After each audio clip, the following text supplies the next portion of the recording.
你千万不要回香港。怎么？年年几夜就是中共的奴才吗？绝对不会是赚到最后一毛钱才走，也就是说，私有化长何是可行的？美国会就这样算了吗？议题背景：巴拿马港口事件，中国舆论铺天盖地，李嘉诚步步险棋。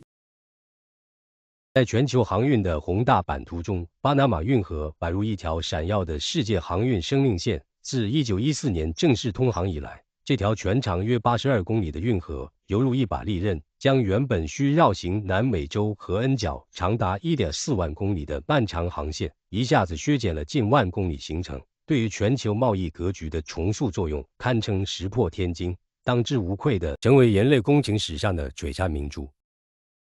巴拿马运河虽宽度仅180英尺，却承载着全球航运的半壁江山，每年超过14000艘船穿梭于此，运输货物量高达20亿吨，这些货物的总价值超过2700亿美元，涵盖了全球各个角落的各类商品。毫不夸张地说，它是世界经济高速运转的关键枢纽，一举一动都牵一发而动全身，影响着全球经济的脉搏。继美国川普总统上任以来，更是直言不讳。美国船只被严重多收了钱，并且没有以任何方式受到公平对待。美国海军的船只也一样。最重要的是，中国在运营巴拿马运河，我们没有把它给中国，我们把它给了巴拿马，我们要把它拿回来。面对美国的压力，长江和记于2025年3月4日宣布与贝莱德达成协议，出售巴拿马港口公司90%股权及其他23国的43个港口控制权，获利逾190亿美元。中国官媒为此指责李嘉诚唯利是图，见利忘义，背叛了中国人。美国媒体则认为，习近平对此大为震怒，认为影响了中国与美方的谈判筹码。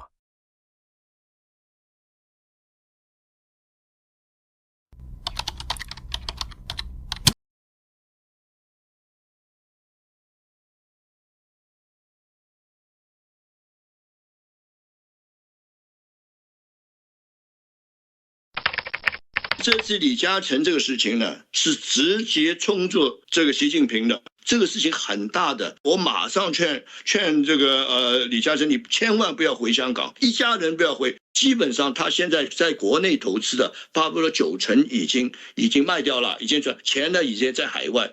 香港他还有不少的钱，当然也有几百亿吧。这是这么好的一个价钱啊，把这个40几个码头啊什么卖出去。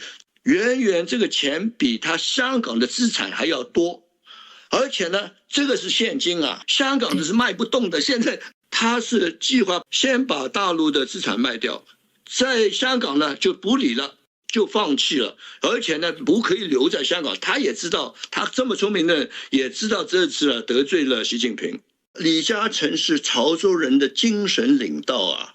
他就是要跟共产党干一场，他觉得过去这几十年了，因为他背着100家上市公司啊，这香港整个上市公司这个板呢，差不多一半是他的，让他恨共产恨得不得了。我估计他最后就要跟共产党干一定。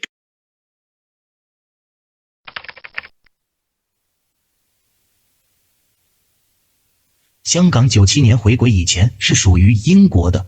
那李嘉诚买下这2个港口的时候，其实是一个外国人的外国公司买下了2个外国的港口，关中国什么事呢？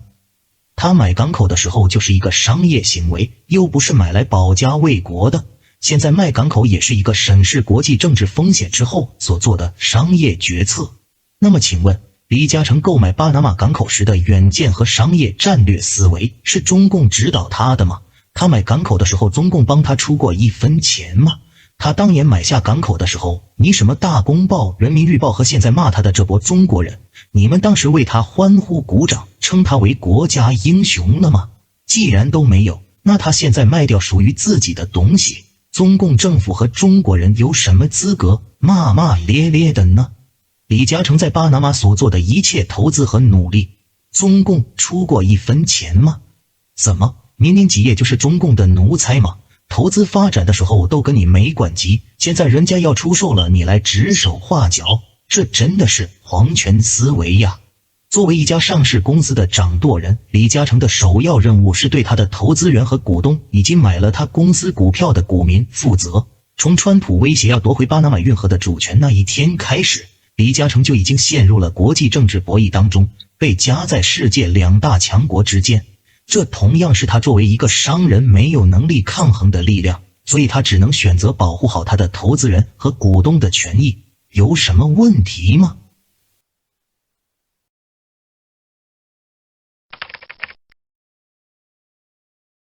咁啊，但係貝萊德咧呢一間咧係美國嘅著名嘅國際呢個基金投資公司咧，亦係中國騰訊嘅最大嘅美國資金股東，阿里巴巴最大嘅美國資金股東，貝萊德係中國建設銀行最大嘅外資股東，貝萊德亦係中國平安保險最大嘅美資股東，貝萊德係中國小米最大美資股東。貝萊德係上海第一大美國資金嘅地產商。我係李嘉誠，一見到貝萊德，哇！原來咧已經同中國嘅經濟，不論係國企同埋民企咧，係血肉相連，連為一體。咁有咩問題啫？係嘛？如果中國香港特區政府要啟動國安法咧，就應該拉晒貝萊德基金。香港嘅辦事處所有嘅中國裔嘅高層職員。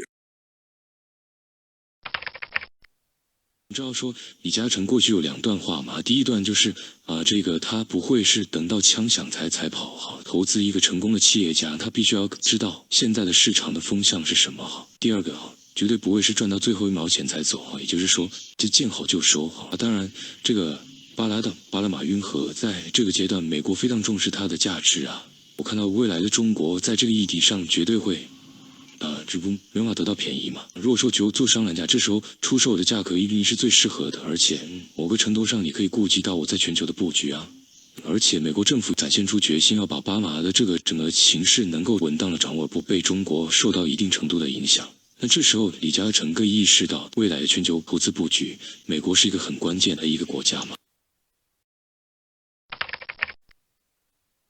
中共國務院唔想再對李嘉誠開火，呢個人作為總理係負責經濟㗎。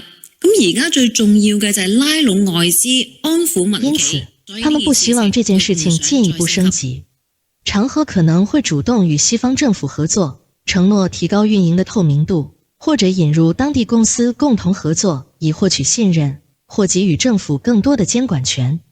这可能在短期内减轻西方的压力，保住现有业务。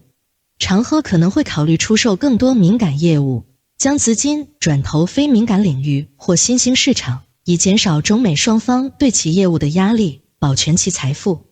从资金和法律角度来看，私有化长和是可行的。中国政府在法律层面无法阻止长和的商业行为，资金方面也不是大的障碍，技术上完成私有化没有问题。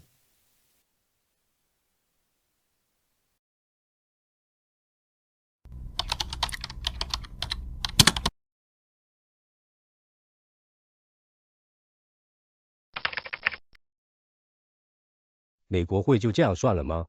我认为肯定不会是这样。就算习近平赢了这一仗，但他之后也很难下台，而香港也已经走上了一条不归路。中共已经明确摆出一条路，就是说，就算你死了，你也不可能再做这门生意。我觉得这不仅仅是一个商业上的损失，更是彻底撕毁了那块遮羞布。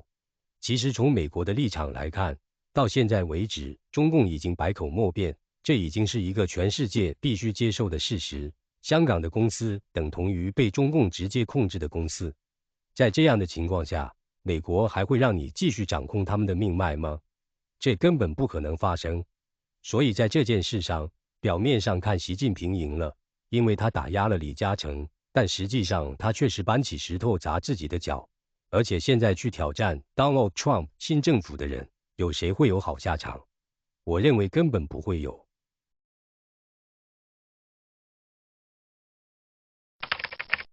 一路睇佢呢個人唔會退嘅，冇得退嘅呢個人。邊個話佢退？佢哋唔識做生意，而且佢到呢個年紀一世英名佢係英雄嚟噶嘛，係潮州人嘅英雄啊嘛，係鐵漢嚟噶嘛。點可以自己破壞自己嘅形象？個形象值好多，對，可能比所有嘅錢都大。佢哋唔知道生意人咧，老實講係啊，係咗為財啊。但係尤其是創業嗰啲人啊，佢有自己覺得驕傲自豪啊嘛。由零赤手空拳做到今時今日我做到咁嘅地位，江湖地位，你而家嚟搶我，你同我搞呢啲咁嘅嘢，梗係要同你鬥一鬥啊嘛。川普怎么想呢？第一，川普认为要帮助李家迅速地完成这个交易，把所有的这个码头控制到美国的贝莱德集团里面。第二，川普就乐得个愉快，乐于看见李嘉诚继续控制巴拿马运河的2个码头，因为这给了川普借口，这就是中共控制李家、控制整个巴拿马的铁证。川普就以这个借口收回巴拿马了。所以，川普不一定会站出来为李嘉诚说话，也就是不一定愿意促成李嘉诚跟贝莱德交易。这个交易如果被中共叫停了，那川普就更有理由了，就说明中共你就是想通过李嘉诚来控制巴拿马运河，所以我川普就对不起了，我就把巴拿马运河直接派美军把它收回来。